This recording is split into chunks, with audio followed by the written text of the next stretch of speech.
mucha gente calienta de manera igual, independientemente del tipo de sesión que vayas a hacer. ¿Cuál es la arquitectura de tu calentamiento? ¿Qué fases sigues? Al final la cadera es un elemento fundamental en cualquier tipo de acción explosiva, no solo vertical, sino horizontal. El glúteo al final es el principal motor de lo que es la extensión. O sea, ¿qué beneficios nos aportan los movimientos olímpicos en ese entrenamiento para otras prácticas deportivas? Hay mucha evidencia científica que dice que... Y la característica que tienen estos ejercicios es que ese principio de similitud, de especificidad con el gesto deportivo lo tienen. Una variable que nosotros controlamos en el entrenamiento, que es fundamental, es la... ¿En qué sesiones incluirías tú los movimientos olímpicos? Si soy capaz de generar pequeñas dosis de cargas de ejercicios, va a hacer que ese mantenimiento de la fuerza sea mucho más estable. Cuando tú trabajas con una selección es complicado. Ahí la incidencia tuya como preparador físico no es el desarrollo, sino es el mantenimiento y, si me apuras, la potenciación. Pese a los deportistas estar más preparados, son propensos a lesionarse muchos de ellos. ¿A qué crees que es debido? Hay un elemento que está en boca de todos, que es la... Esa para mí es la clave de todo.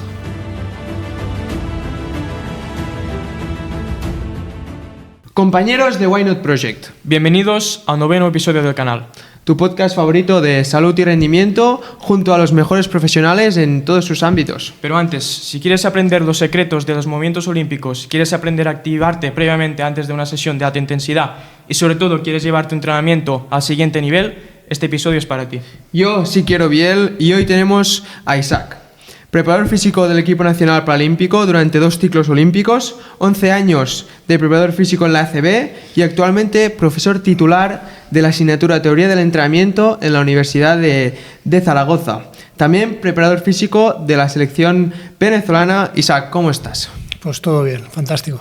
Para contextualizar un poquito a nuestra audiencia, llevamos 2 clases con Isaac de cinesiología y nos ha dado una teórica y una práctica de movimientos olímpicos. Y hoy lo traemos a nuestro podcast para poder compartir su conocimiento junto a vosotros. Pero antes de ir a los movimientos olímpicos, vamos a empezar por la activación previa, que es muy importante, que de hecho hoy la hemos trabajado bastante en clase. Sí, de hecho nos ha sorprendido para positivo la activación que hemos hecho, el calentamiento. El calentamiento, exacto, dado en la clase, porque en nuestro grado siempre nos hacen mucho énfasis en que tiene que ser una buena activación. Y esa activación tiene que prepararte al 100% para la actividad que vas a hacer, pero eso bien lo sabe todo el mundo. Para ti, Isaac, ¿qué es lo primordial que tiene que tener una activación? Bueno, al final, o al principio de todo, muchas veces hablamos del calentamiento como esa primera parte que hay en la sesión, y muy pocas veces se le da la importancia que merece. Incluso cuando empiezas a trabajar con determinados entrenadores, dices, calienta. Y mucha gente calienta de manera igual, independientemente del tipo de sesión que vayas a hacer o en función del contenido que vamos a trabajar. Entonces, si empezamos a contabilizar el tiempo que tenemos dentro de los calentamientos, dentro de una sesión, es mucho tiempo a lo largo de una temporada. O sea, que nos da tiempo realmente a hacer un trabajo planificado específico con unos contenidos muy claros que se pueden desarrollar y que luego pueden formar parte incluso del desarrollo condicional del deportista.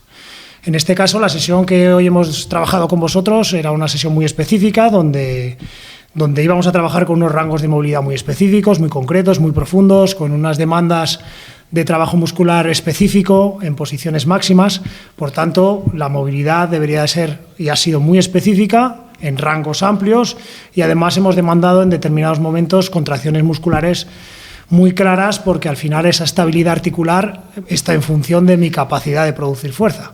Por tanto, todo eso tiene que ser tenido en cuenta por parte de la persona que hace ese calentamiento, en este caso movilidad articular, pero cualquier otro tipo de sesión tiene que tener en consecuencia qué es lo que se va a hacer después.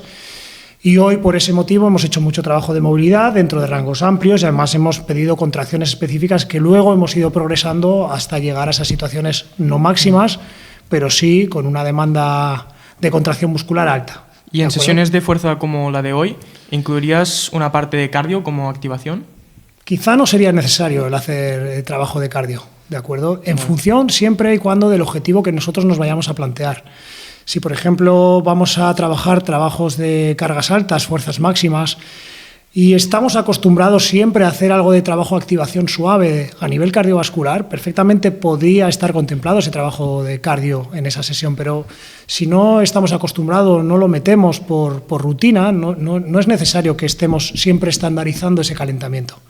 ¿De acuerdo? Muchas veces el calentamiento responde a lo que yo estoy acostumbrado a hacer, lo que sí que es cierto que en función de lo que haga después tengo que meter una serie de pautas específicas que me garanticen que pueda hacer aquello como tengo que hacerlo.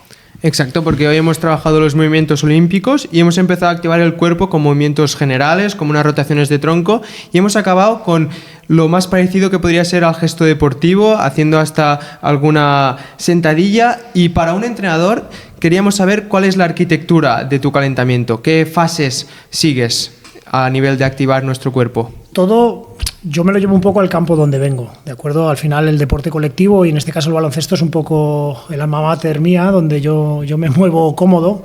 Ese calentamiento va en función de la sesión. A mí no me gusta repetir calentamientos.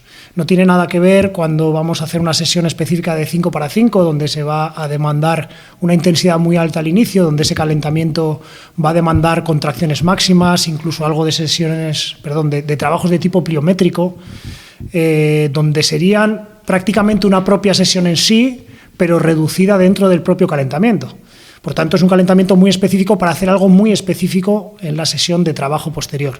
Pero hay otras sesiones, básicamente, donde van a ser trabajos de repasos tácticos o incluso trabajo de tiro, donde ese calentamiento es algo muy básico, simplemente de activación, lo que vosotros comentabas anteriormente, algo de activación más genérica, algo de trabajo cardiovascular, donde empezamos a activar, despertamos, subimos pulsaciones, algo de movilidad global muy suave, y ya directamente entramos en esa sesión específica de trabajo de tiro, trabajo táctico. Por tanto, cada sesión tiene su propio calentamiento. Hay que ser capaz de construir específicamente lo que quiero para la sesión que quiero después. Vale, y cada sesión tiene su calentamiento, no te gusta repetir, pero vino Enric Conesa, que ya vais a tener la entrevista próximamente, y Enric nos dijo que en un partido, que es diferente, lo entendemos, nunca cambian el calentamiento, ya que ayuda psicológicamente a los deportistas. ¿Y a ti te gusta cambiarlo en los partidos o siempre igual? El partido siempre es el mismo trabajo. Porque además yo siempre digo que el calentamiento no deja de ser algo que es una rutina para un jugador. Como un ritual también, ¿no? Efectivamente, incluso recientemente ha habido una publicación que hablaba de la no necesidad del calentamiento previo a la competición. Es decir, no se ponían de acuerdo porque realmente, ¿qué es lo mejor? Hacer una cosa u otra. Al final es algo que yo tengo interiorizado, que a lo largo de los años los jugadores profesionales han ido estableciendo una serie de pautas donde ellos saben perfectamente qué es lo que necesitan para llegar a la competición perfectos. Hay jugadores que llegan, se ponen música, no quieren hacer absolutamente nada hasta justo empezar la charla prepartido y luego entrar, y hay otros jugadores que tienen unas rutinas de movilidad específica, de trabajo de fuerza, de trabajos de series de tiro muy específicas. Incluso yo con algunos jugadores incluso hemos hecho trabajos con cargas altas en gimnasio para buscar esa sensación de tono alto, y es algo que realmente tú no lo marcas para que lo haga todo el mundo, sino que cada uno lleva su propia rutina de trabajo pre-calentamiento. Luego ya sí que es cierto que dentro de lo que es el calentamiento normal de partido es una rutina establecida donde siempre seguimos el mismo protocolo para que la gente, digamos, automatice algo y ya vaya entrando propio en partido y empiece a tener esas sensaciones pre-competición. Muy bien, y en esas cargas altas, claro, hay una línea un poco fina entre activar el sistema nervioso, activar el sistema, el aparato locomotor y también pasarse. O sea, cargar mucho y generar una fatiga que no va a ser positiva en después la actividad. ¿Dónde está esa línea tan fina? Al final, lo que el deportista está acostumbrado a hacer es lo que a ti como entrenador te va a marcar qué es lo que puede hacer y lo que no puede hacer en un calentamiento. No sirve de nada hacer un método de posactivación neuromuscular cuando alguien no está acostumbrado a trabajar con cargas medias altas, porque buscamos una estimulación específica del sistema nervioso, una actividad contráctil alta. Si alguien no tiene ese trabajo previo, no sirve de nada, incluso es contraproducente. Pero cuando tú trabajas con gente y ya tienes un control de aquellas personas con las que trabajas, sabes perfectamente quién puede hacer ese tipo de trabajo y quién no lo puede hacer. Al final tú trabajas con 10, 12 jugadores que siguen prácticamente las mismas rutinas, los conoces perfectamente y puedes perfectamente hacer ese tipo de trabajo sabiendo, por supuesto, que están acostumbrados a hacer este tipo de movimientos de manera diaria antes de una sesión de entrenamiento. Muy bien, y para acabar este bloque, en el contexto de los movimientos olímpicos, una de las cosas que también nos ha sorprendido es que hemos activado mucho el glúteo. ¿Por qué ha sido tan importante en nuestra activación activar el glúteo con puentes de glúteo, patadas de glúteo? Al final, muchas veces en el entrenamiento, creo que ahora menos porque vosotros estáis formando para ello, prácticamente orientábamos ese trabajo de velocidad y de explosividad al trabajo de flexo-extensión de rodilla. Y creo que es un error. Bueno, creo que es un error, no es un error, porque al final la cadera es un elemento fundamental en cualquier tipo de acción explosiva, no solo vertical, sino horizontal. El glúteo al final es el principal motor de lo que es la extensión. Y aparte que juega un papel fundamental en todo lo que es la estabilización de la articulación de la rodilla. Por tanto, cuando yo tengo un glúteo activo, tengo un glúteo estable que se mueve dentro de esos rangos y además con una fuerza alta, me garantiza que tenga estabilidad a la hora de hacer cualquier tipo de movimiento. Y por tanto me va a permitir que sea rápido y que sea veloz. No solo el glúteo, sino todo lo que es la parte core es fundamental en las acciones explosivas, pero en este caso hemos potenciado mucho el glúteo por toda la fase de extensión que hemos trabajado en clase. De hecho, en ese aspecto coincides con Enric Conesa, que lo entrevistamos el otro día, y nos dijo principalmente esto, en un buen calentamiento, sobre todo, incluso para más enfocado baloncesto también, glúteo y core. Nos mencionó sobre todo estos dos grupos musculares. Totalmente de acuerdo con él. Incluso el glúteo lo metemos dentro del core. Al final, siempre que hagamos cualquier tipo de movimiento explosivo, siempre lo que sea, el core se activa lo primero de todo. Si yo tengo un core débil, mi movimiento explosivo no va a ser eficiente. Por tanto, al final, ese tipo de trabajo de planchas estáticas o movimientos abdominales que no son a la máxima velocidad pueden formar parte de ese trabajo de core, o incluso trabajos de glúteo a baja velocidad, pero al final necesito que eso trabaje de manera explosiva. Y al final, toda esa armadura central es fundamental que esté estable y que sea fuerte. Por tanto, estoy totalmente de acuerdo con él. Perfecto, pues ya tenemos clara la parte de la activación y pasamos ya a los movimientos olímpicos. Que los movimientos olímpicos a nivel competitivo pues se ven en deportes como la halterofilia, como CrossFit, no sé si me dejo algún otro. Son los dos principales. Pero los movimientos olímpicos también pueden ejercer un buen papel en el entrenamiento en otras prácticas deportivas. ¿Qué beneficios existen? O sea, ¿qué beneficios nos aportan los movimientos olímpicos en ese entrenamiento para otras prácticas deportivas? Al final es un poco lo que comentábamos en clase el otro día. Hay muchísima evidencia científica que viene a decirnos que la utilización de este tipo de ejercicios como herramienta, al final no puede ser un todo o un nada. Al final es como el trabajo pliométrico, como el trabajo con sobrecargas. Es algo que yo tengo y que he hecho mano para conseguir un efecto. Ese tipo de trabajos, hay mucha evidencia científica que dice que por ese patrón de movimiento tiene una consecuencia en relación a todo lo que son movimientos de tipo vertical y horizontal. Al final, la inmensa mayoría de deportes, salgo de los deportes de resistencia, me meto en deportes colectivos y deportes de tipo explosivos, tipo un 60 lisos o una batida de altura, todo este tipo de ejercicios van a demandar esa famosa triple extensión, ese movimiento de tobillo, rodilla, cadera, ejecutado además a alta velocidad y con altos niveles de fuerza. Y la característica que tienen estos ejercicios es que ese principio de similitud, de especificidad con el gesto deportivo lo tienen. Por tanto, es uno de los principios del entrenamiento que si me hace ser eficiente a nivel de contracción muscular, la transferencia que tiene, mal llamada igual transferencia, a lo que es una acción deportiva propia, es fundamental. Y ya sabemos que, por supuesto, no solo que lo digo yo, sino que hay mucha evidencia científica que certifica que la inclusión de este tipo de ejercicios dentro de lo que son los programas de entrenamiento tienen un efecto muy, muy positivo en el rendimiento. Vale, y aparte de esta similitud en el gesto deportivo, también nos contaste en la clase el tema de la potencia, que en todos los otros ejercicios la potencia óptima se encontraría alrededor de cargas del 50%, pero después, en el caso de los movimientos olímpicos, esa potencia óptima se dispara al 70 o 85% de la carga total.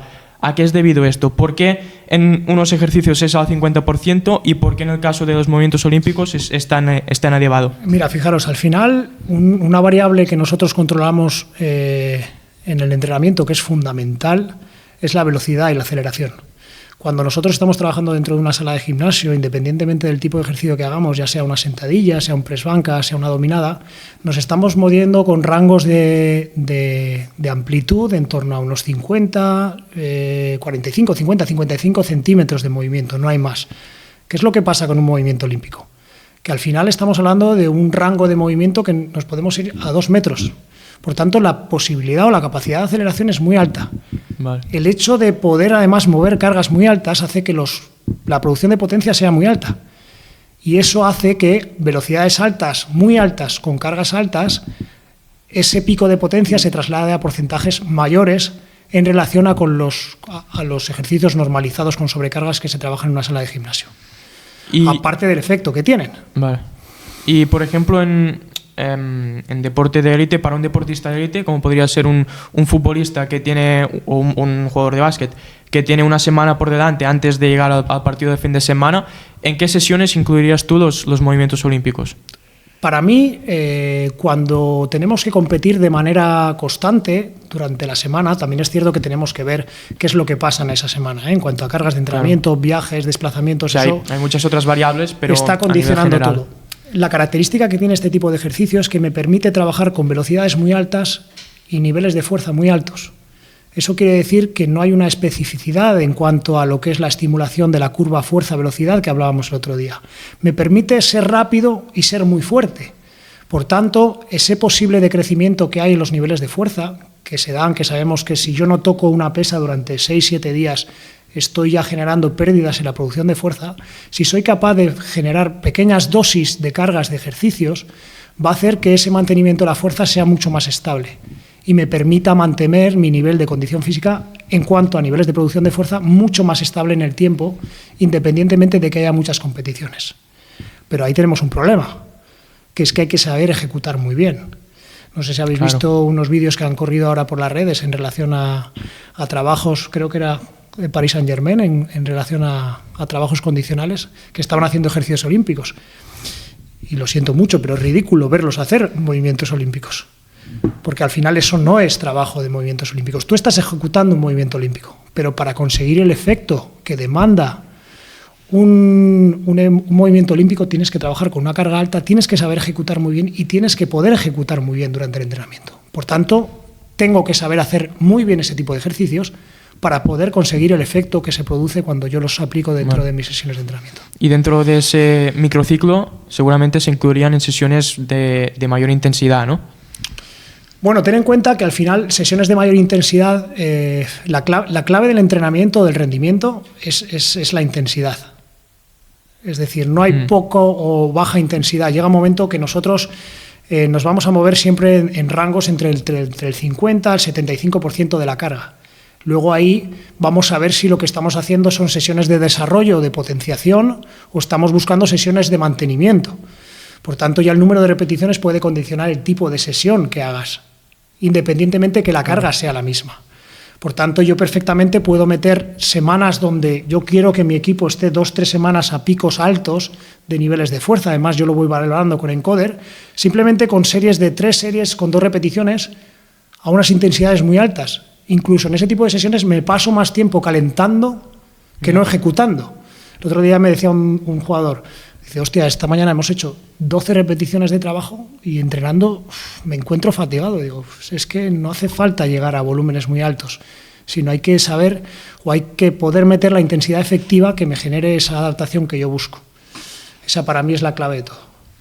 Y más hablando de la progresión para conseguir esos movimientos olímpicos, porque no se consigue del día a la mañana, ¿cómo empezamos a practicar los movimientos olímpicos?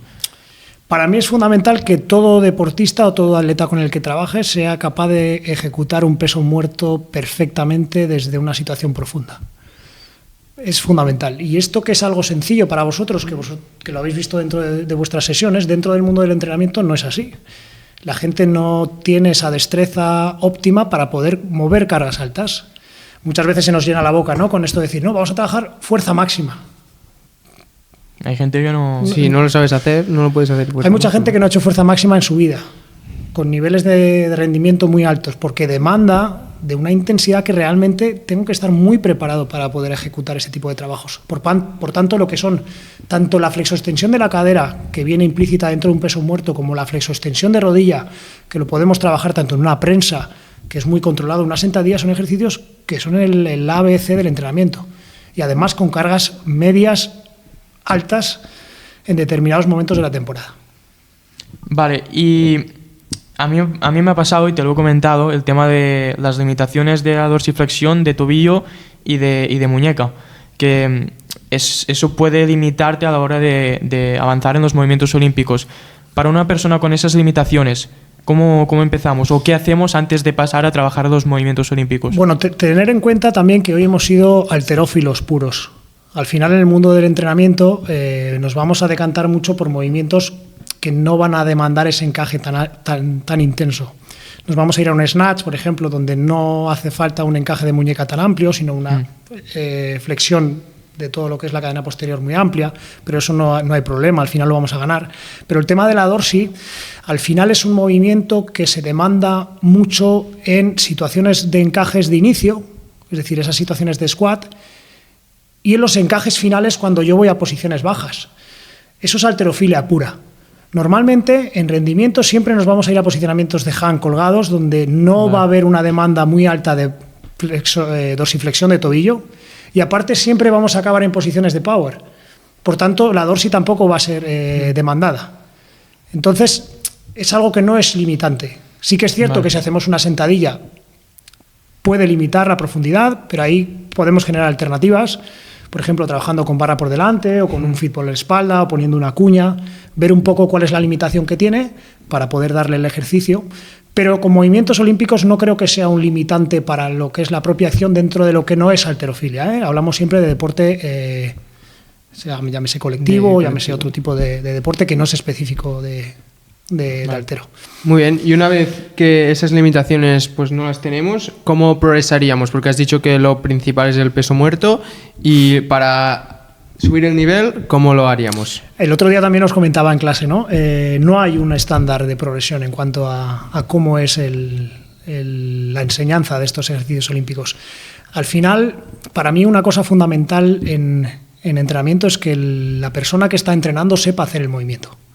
Saber hacer el movimiento implica que tú sabes perfectamente las sensaciones que tiene tu deportista cuando está haciendo una situación de empuje, cuando está encajando, cuando está tirando. Sabes lo que ves. Y eso de saber lo que ves es cuando tú estás viendo qué es lo que sabe hacer y qué es lo que no sabe hacer, poder generar alternativas para evolucionar a situaciones más altas. Esto también llevado a la práctica de hoy, con la segunda clase, hemos hecho cosas totalmente diferentes porque han evolucionado muy rápido. En entrenamiento pasa lo mismo. Si al final alguien no sabe hacer una extensión de cadera porque está metiendo una flexión de rodilla, al final lo que tenemos que hacer es muchos trabajos específicos para que eso salga perfectamente y poder progresar allí. De allí iríamos a situaciones de lance con cargas más altas, que tengan esa sensación de acelerar la barra, que salga la barra arriba, y ya a partir de ahí nos iríamos a las situaciones de encaje.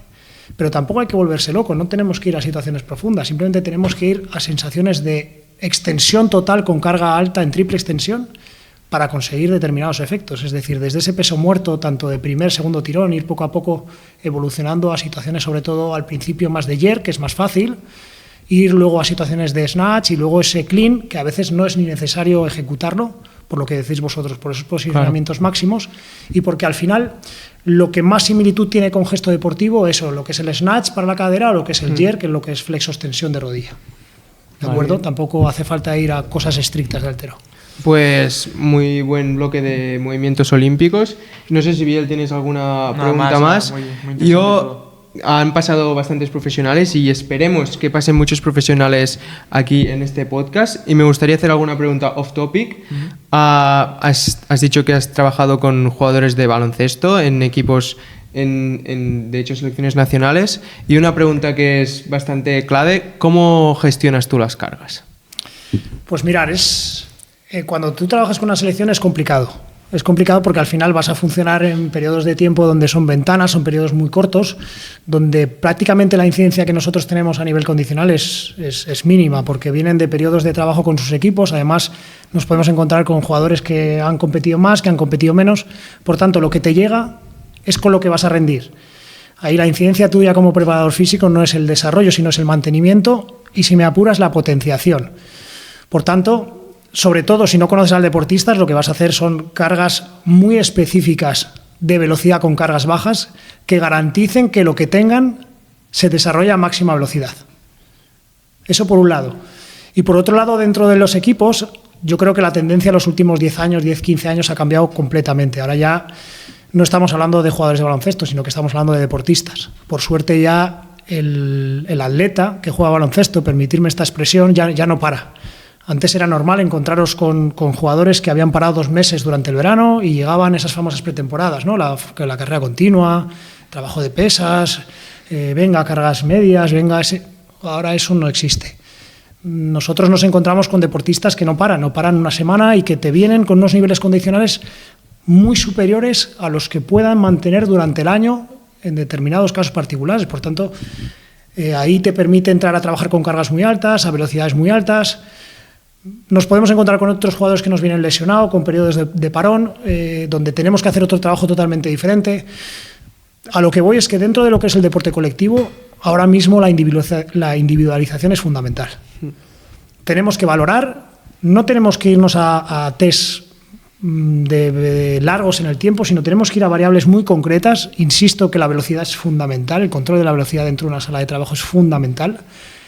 Y con eso empezar a aplicar cargas específicas individuales en función de lo que vamos viendo dentro de nuestros informes, que al final sabes perfectamente qué es lo que te encuentras con 2-3 valoraciones. Y para generar esos informes, ¿qué utilizas tú? ¿Qué maquinaria? ¿Qué recursos tienes? Yo básicamente trabajo con encoder lineal y plataformas de aceleración y saltos, lo que tengo y lo que utilizo. Pero ya os digo que suelo salir mucho de esos test repetidos en el tiempo. A mí me vale más controlar la velocidad de una repetición o de 2 repeticiones con una carga determinada que es la óptima de potencia y saber cómo está en función del movimiento, que hacer grandes protocolos de aceleraciones, de test de campo. Yo salgo de ahí porque creo que me dan menos para el tiempo que me demanda hacer ese tipo de trabajos. Y última pregunta off topic, Isaac, has comentado que cada vez los deportistas están más preparados y que no paran.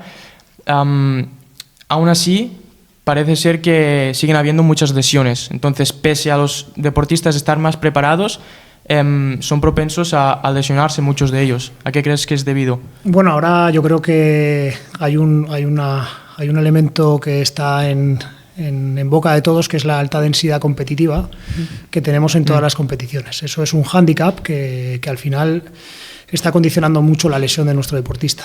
Lo que no podemos pretender es que durante largos periodos de tiempo nuestros deportistas compitan 2-3 veces por semana a la máxima intensidad que supone un periodo de competición y que durante todo un año no haya ningún problema. Al final, muchos entrenadores se están posicionando en que estos calendarios que responden más al negocio que a la evolución condicional en cuanto a carga, recuperación, es lo que se está imponiendo, es uno de los elementos clave que está haciendo que haya cada vez más lesiones. Por supuesto, nosotros tenemos mano y tenemos que ser capaces de frenar y acelerar cuando toca frenar y acelerar, que al final es un elemento que a nosotros nos toca para poder controlar esas cargas. Sí que es cierto que ahora mismo en donde yo estoy ahora echando una mano es muy sencillo porque es una vez a la semana, pero con densidades profesionales de alta competición, pues bueno, no deja de ser complejo esos partidos 2-3 a la semana, desplazamientos muy largos que al final dices, no, es que viajamos, sí, pero es que viajar es que agota viajar. Sí, sí. Y ya no solo es la densidad competitiva, también es que no solo ha aumentado la densidad competitiva, sino también la intensidad en la propia competición, en los partidos. O sea, al final es una carga muy, muy grande. Al final me lo llevo siempre al deporte competitivo de colaboración o oposición, ¿no? Creo que la evolución de este tipo de deportes pasa por el rendimiento físico de los jugadores. En baloncesto, a nivel táctico y técnico, están a unos niveles ahora mismo altísimos. La evolución es mínima. ¿Dónde hay ese cambio de que tu equipo juegue mejor? Cuando da un salto cuantitativo y cualitativo en los aspectos condicionales. Es lo que pasa a nivel de NBA. Sí que es cierto que tácticamente no tiene nada que ver con lo que es la Euroliga, pero son auténticos atletas. Pero es que la Euroliga ahora cada vez más tiene atletas. Por tanto, esos niveles de diferencia que había hace 15 años, ahora es que no existen. El elemento condicional es un aspecto que está marcando esa diferencia dentro de este ámbito deportivo. Sí, sí. Bueno, Biel, vamos a pasar ya al Why Not Test, pero antes a recordar seguirnos, suscribiros al canal para no perderos ningún episodio más y activar la campanita para estar al día de todos los episodios. Why Not Test, ¿qué es, Biel? El Why Not Test es un test que hacemos a todos los invitados al final del episodio. Son 10 preguntas de respuesta corta que tienes que responder con la máxima velocidad posible. Entonces nosotros tenemos un ranking. De momento primero es Juanma González, es un jugador de la Kingsley que lo hizo con 28 segundos, que es bastante. Así que bueno, ¿cómo te ves de preparado? Poco. Poco, bueno, a ver si sale bien. Bueno, tenemos a Biel, que es experto en lectura rápida, que va a asegurar que sean todas las preguntas rápidas. Y bueno, Biel, todo tuyo. ¿Estás listo? Venga, vale. 3, 2, 1. Comida favorita. Arroz. El deporte de élite es. Maravilloso. Mejor deportista con el que has trabajado. Ahí me pillas. Pablo Aguilar. El error más común entrenando. Ejercitar y no entrenar. En la activación, quedarse corto o pasarse. Quedarse corto siempre. Los movimientos olímpicos son. Para mí fundamentales. Un deportista completo es aquel que. Es listo y condicionalmente el mejor. Clean and jerk o snatch. Snatch. Un referente. Miguel Ángel Rodellar. ¿Qué harías con todo el dinero del mundo? Ahí me has matado. Seguir viviendo igual y darme algún capricho. Muy bien, buenas respuestas. Sí. 35 segundos. Bueno, bien. No estaba mal, También mal. te digo, las hemos puesto complicadas hoy, ¿eh? Sí. O sea... Y llevamos dos entrevistas seguidas poniendo mejor deportista con el que has trabajado, porque también se decimos a Enric Conesa y les pasa lo mismo, que se quedan bloqueados. Sí, bueno, al final es que pedís uno de muchos deportistas con los que hemos trabajado y bueno, he tenido la suerte de trabajar con grandes profesionales a los cuales tengo amistad y afecto, y ponernos en una situación de un profesional de este tipo, pues yo creo que es complicado, es una pregunta que te deja ahí un poco fuera de juego. Bueno, Isaac, te vamos a dar el protagonismo para que puedas acabar el episodio mirando a esa cámara, dirigiéndote a la audiencia, y la reflexión que vas a tener que hacer es que le hables a esa persona que quiere dedicarse al rendimiento y acaba de graduarse en ciencias de la actividad física y el deporte. ¿Qué consejos o qué camino debe de seguir? Para mí, yo creo que hay dos aspectos que son fundamentales, que es lo primero, no os quedéis nunca con la teoría que nosotros os damos, sino que la manera de vosotros marcaros una línea profesional es conocer a muchos profesionales que trabajan en el campo donde estáis vosotros trabajando, y a partir de ahí establecer vuestro método de trabajo. Y por otro lado, que salgáis un poco de los estándares que nos están vendiendo dentro de las redes sociales y dentro de la televisión, ¿no? de esos trabajos que hacemos maravillosos, y que seáis capaces de ser reflexivos en relación a qué es lo que vale, qué es lo que no vale, que no ejercitéis, es decir, que no marquéis una serie de ejercicios dentro de vuestros programas de entrenamiento, sino que todo lo que hagáis lo hagáis con un sentido muy claro para conseguir el desarrollo de los deportistas con los que estáis trabajando.